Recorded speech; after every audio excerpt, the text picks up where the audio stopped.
하나님 말씀 사도행전 25장 13절에서 18절입니다.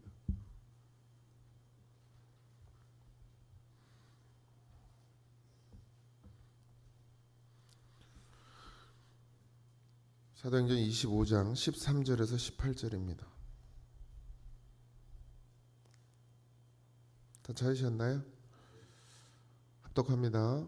수일 후에 아그리빠 왕과 버니게가 베스도에게 문안하러 가이사라에 와서 여러 날 있더니 베스도가 바울의 일로 왕에게 고하여 이르되 벨릭스가 한 사람을 구류하여 두었는데 내가 예루살렘에 있을 때 유대인의 대제사장들과 장로들이 그를 고소하여 정죄하기를 청하기에 내가 대답하되 무릇 피고가 원고들 앞에서 고소 사건에 대하여 변명할 기회가 있기 전에는 내주는 것은 로마 사람의 법이 아니라 하였노라. 그러므로 그들이 나와 함께 여기 오매 내가 지체하지 아니하고 이튿날 재판 자리에 앉아 명하여 그 사람을 데려왔으나 원고들이 서서 내가 짐작한 것과 같은 악행의 혐의는 하나도 제시하지 아니하고 오직 아멘.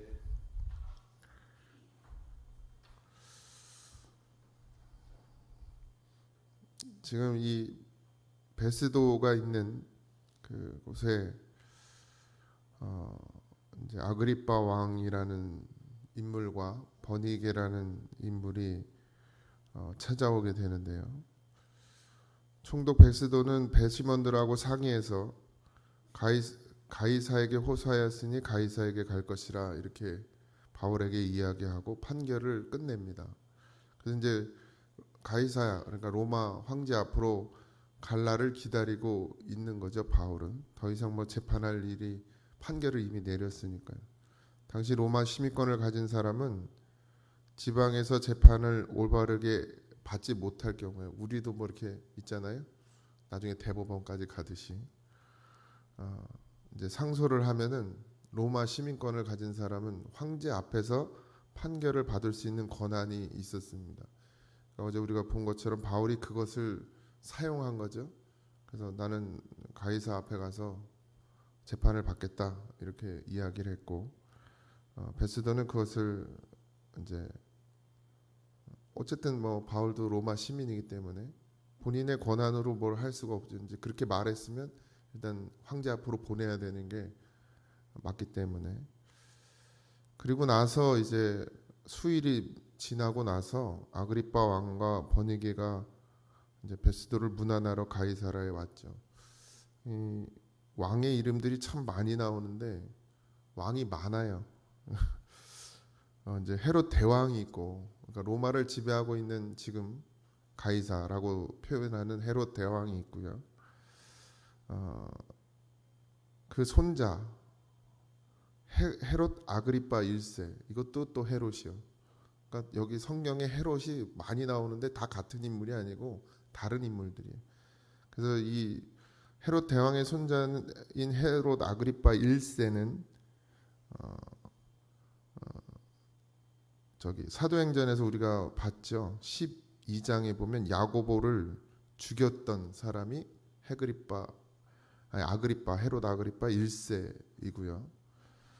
그 아들이 이제 헤롯 아그리빠 2세인데 그 사람이 바로 오늘 우리가 읽은 본문에 있는 헤롯 아그리빠라는 사람이 이제 그러니까 쉽게 얘기하면 헤롯 대왕의 손자의 아들.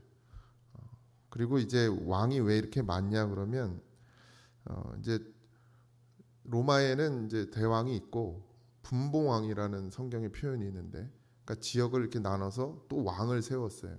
그러니까 워낙 이제 침략하고 세력이 넓어져서 워낙 크다 보니까 이제 그렇게 해서 자식을 보내거나 뭐 손주를 보내거나 이렇게 해서 지역의 왕을 분봉왕이라는 이름으로 세우게 됩니다.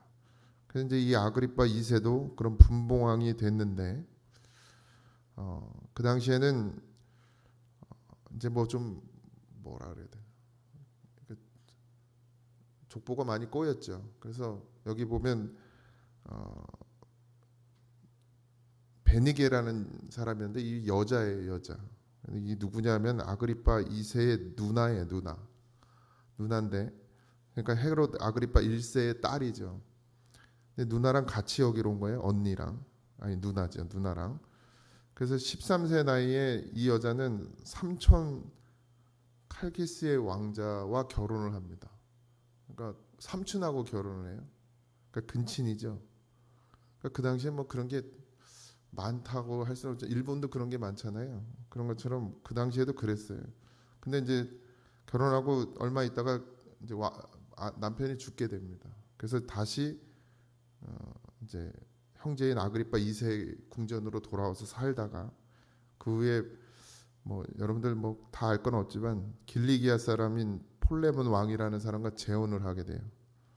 그래서 재혼을 하게 됐는데 이 왕이 결혼한 남자가 재혼을 한 남자가 이 여자가 예전에 삼촌하고 결혼했던 걸 알게 되고 그래서 근친상간이라 이래서 내쫓아 버려요. 그래가지고 다시 오빠에게로 돌아옵니다. 그랬다가 또 로마 베스피아시안 황제의 아들인 티투스라는 사람인데 그 사람을 유혹해가지고 정부가 됩니다. 그래서 나중에 로마의 황후가 되고 싶어 했는데 결국 이제 그렇게 되지는 못했어요. 근데 지금 이 아그리파 2세와도 또 근친을 하게 됩니다. 역사에 보면 그렇게 나와요. 그러니까 아주 뭐 엉망진창이죠. 뭐 법이 없으니까요. 그 당시 로마는 어떤 뭐 하나님의 법을 따르는 사람들이 아니기 때문에 그냥 엄청 뭐 그런 것들이 너무 심했었죠. 여러분들이 가끔 영화를 보면 그런 걸 알 수가 있는데 어쨌든 그런 정신 나간 왕과 여동생이 이제 찾아온 거예요. 근데 찾아오는 이유는 그 당시에는 이제 총독이 행정권을 가지고 있었고 왕은 로마 총독이 주로 이제 치안하고 세금을 관장하고 분봉왕은 행정을 관장해요. 그러니까 이제 돈을 관리하잖아요. 그러니까 그게 제대로 자기한테 오게 하려면 가서 잘 사귀어야 되는 거 쉽게 얘기하면 왕임에도 불구하고 안 그러면 또 이제 이게 잘 협력이 안 되면 좀 곤란한 상황들이 오기 때문에 그래서 이제 분봉 왕들이 그러니까 힘이 그렇게 뭐 이렇게 센 건 아니었던 것 같아요. 그래서 총독에게 가서 사실 지위로 따지면 왕이 더 높은데 총독에 가서 문안을 하고 이제 서로 이제 좀 윈윈하려고 했던 것 같습니다. 그래서 아그리파 왕과 버니게가 그곳에 가게 되고 나중에 이제 바울을 만나게 되는데 이제 그 왕 앞에서 이 총독이 그동안 있었던 일들을 고하게 됩니다. 뭐 이제 여러분들이 다 알고 있는 내용들을 우리가 쭉 읽었어요.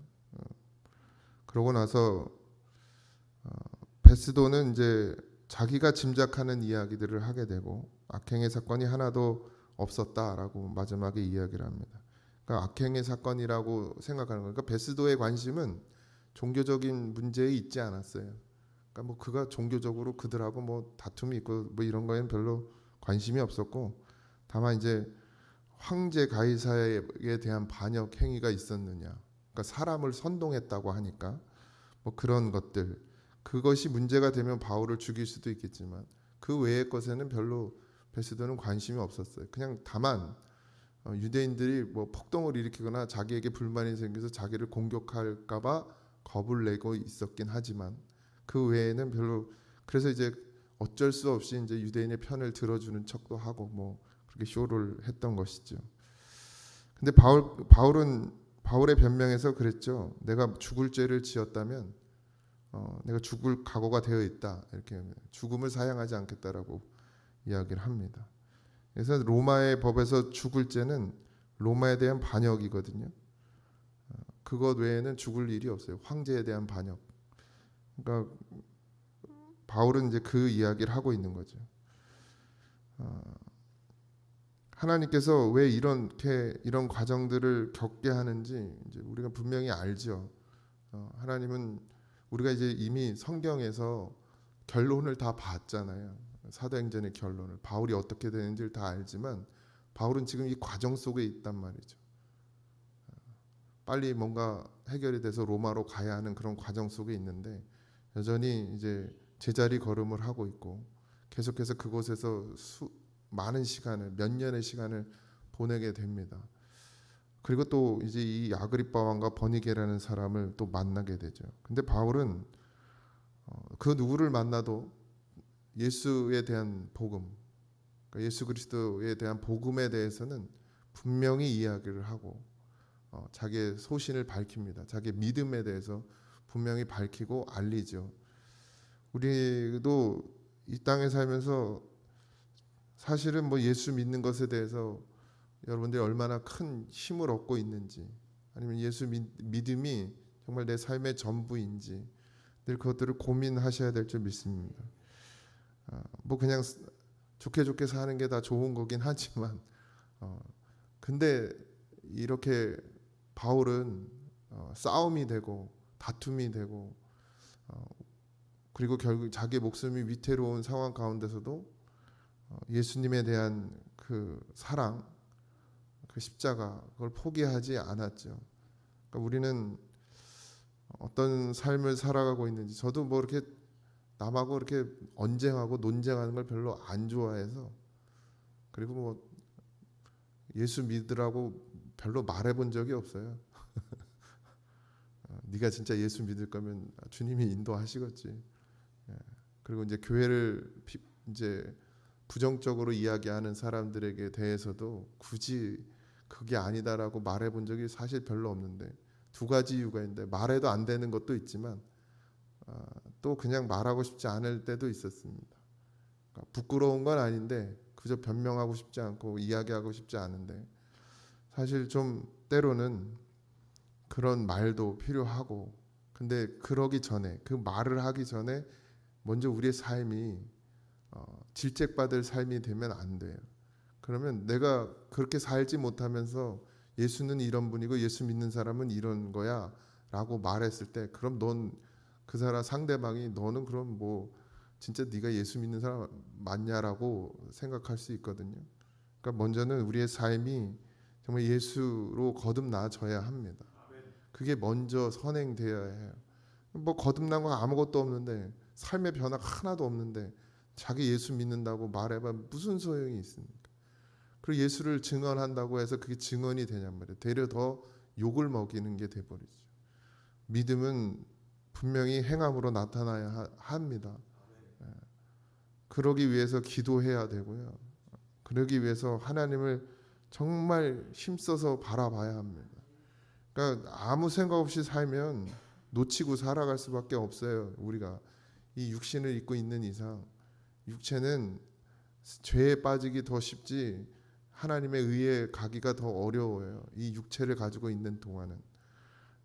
그러니 여러분들, 그리고 육체란 말은 이 껍데기를 얘기하는 게 아닙니다. 제가 늘 말씀드리지만 우리의 마음과 생각인데, 그 마음과 생각이 지금 사단에게 잡혀 있었죠. 처음부터 그 아담으로부터.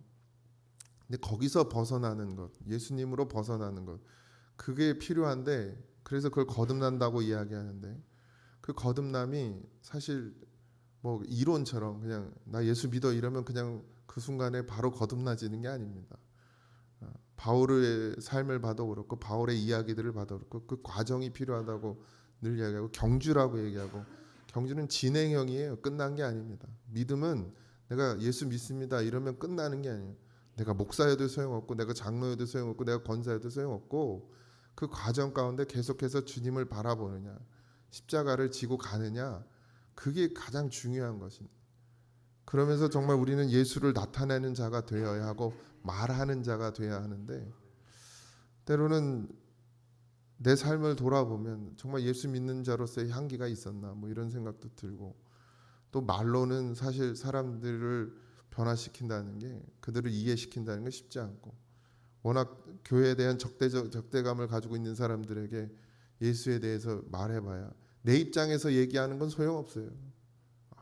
예수님 믿음 좋다고 그러는 건 내 입장이고 그 사람들은 절대 안 좋아요. 근데 우리들은 가끔 그걸 잊어버리고 상대방은 생각 안 하고 그냥 내 기분만 생각해서 막 말을 하거든요. 근데 먼저는 내 삶을 잘 돌아보시고 선한 영향력을 먼저 끼칠 수 있는 사람이 되어져야 합니다. 바울은 그 예수를 말할 수 있을 만큼 그렇게 자기의 삶을 예수님 만난 이후로 자기의 삶을 오직 주님을 위해서 살았어요. 그러니까 어디서든지 당당하게 예수 그리스도를 말할 수 있었죠. 그런 믿음이 되어주시길 바랍니다. 우리의 삶도 저도 마찬가지고 정말 어디서라도 부끄럽지 않게 예수님을 말할 수 있는 그런 삶을 먼저 사십시오. 그래야 여러분들이 예수를 말할 때 그것이 힘이 있는 거예요. 내가 예수하고는 전혀 상관없는 삶을 살면서 예수님을 말해봐야 그게 무슨 힘이 있습니까? 근데 우린 회개치도 아니하고 돌이키지도 아니하고 그저 내 삶을 그냥 살아가면서 난 예수 믿는다는 거죠. 그리고 좋다는 거예요. 근데 뭐가 좋은 거예요 도대체? 여러분들 삶에서 예수 믿어서 좋은 게 뭡니까? 그게 정말 드러나져야 되잖아요. 말이 아니고 내 표정에서도 내 삶에서도 다 나타나야 돼요. 근데 예수 믿으면서 맨날 그냥 죽상이고 죽을 소리하고 막 힘들어 죽겠다 그러고 아파 죽겠다 그러고 뭐 그냥 되는 일 하나도 없다 그러고 그럼 뭐 예수 믿을 이유가 없죠. 그러니 여러분들 기도하시고 여러 가지 상황들 뭐 다 어렵죠. 그런 과정들에게 있음을 기억하시기 바랍니다. 바울은 믿음으로 온전히 서서 그 시간을 기다렸지만 제가 만약에 바울의 입장이었으면 엄청 답답했을 것 같아요. 제 믿음으로는 아유 속 터질 것 같아요. 빨리 뭐가 됐으면 좋건데 빨리 로마 가서 복음 전하고 싶은데 뭐 그냥 계속 감옥에만 있으니 그것도 뭐 몇 달도 아니고 1년 2년 앞이 보이지 않잖아요. 근데 오직 바울은 주의 음성을 들었고 그걸 믿음으로 견뎠습니다. 우리도 하나님께서 분명히 우리의 끝을 선하게 하실 줄 믿습니다. 지금은 과정 가운데 있고요. 뭐 좀 잘 안 돼도 좀 어려워도 감사함으로 견디고 이기시고 하나님 분명히 나를 구원의 영광에 이르게 하실 것을 믿고 이 땅을 살아가는 동안에는 오래 참음으로 견디는 우리가 되기를 주님의 이름으로 축원드립니다. 기도하겠습니다. 하나님 바울의 심정이 돼봅니다. 답답할 것 같기도 하고 그 죽음의 위기 가운데서도 로마로 가고 싶어하는 바울의 마음과 또 하나님의 선하신 뜻이 부딪혀 어쩌면 힘들고 어려운 시간들을 보냈을 거라는 생각도 듭니다. 그러나 바울은 믿음으로 서 있었던 자고 반드시 하나님이 이루실 것을 믿었고 그래서 그 상황 가운데서도 오로지 예수 전하는 일에 전념했던 모습을 봅니다. 아버지 하나님 우리의 삶도 그렇게 되길 소원합니다. 비록 이 땅을 살아가고 있지만 우리는 예수를 믿는 사람들입니다. 그리스도인입니다. 성도입니다. 그러니 그 삶을 살게 하소서. 예수 믿는 자의 삶을 살게 하소서. 그래서 내가 말하는 예수가 힘을 얻게 하시고 내가 말하는 예수가 영광을 얻게 하시고 내가 말하는 예수가 세상에서 조롱당하지 않게 하여 주시옵소서. 그런 믿음의 삶을 살아가는 성도가 되게 하여 주옵소서. 오늘도 그렇게 살아갈 수 있도록 힘을 허락하여 주시고 성령이여 우리를 인도하여 주시옵소서. 모든 걸 감사하며 예수님의 이름으로 기도하옵나이다. 아멘. 하늘에 계신 우리 아버지여 이름이 거룩히 여김을 받으시오며 나라의 임하옵시며 뜻이 안에서 이루어진 것 같이 땅에서도 이루어지이다. 오늘 우리에게 일용할 양식을 주옵시고 우리가 우리에게 죄진 자를 사하여 준 것 같이 우리 죄를 사하여 주옵시고 우리를 시험에 들게 하지 마옵시고 다만 악에서 구하옵소서. 되게 나라와 권세와 영광이 아버지께 영원히 있사옵나이다. 아멘.